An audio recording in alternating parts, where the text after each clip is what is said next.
Magandang hapon po sa lahat, lalong-lalo na sa ating mga tagapanood at tagapakinig na OFW.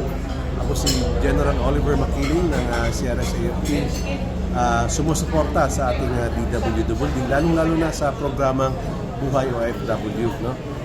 Tayo po ay natutuwa na yung Buhay OFW ay naitatakel sa pamagitan ng programa ng DWDD.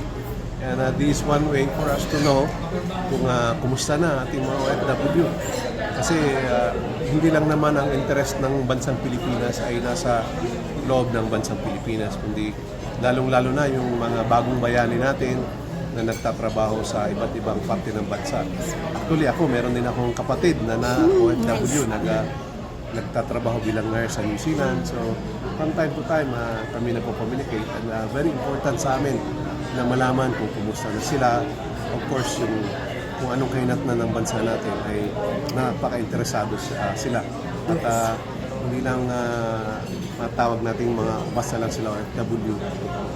Actually, sila ang malaking tulong sa pag-angat na ating ekonomiya sa pamamagitan ng magpapadala ng remittances sa kanya-kanyang pamilya.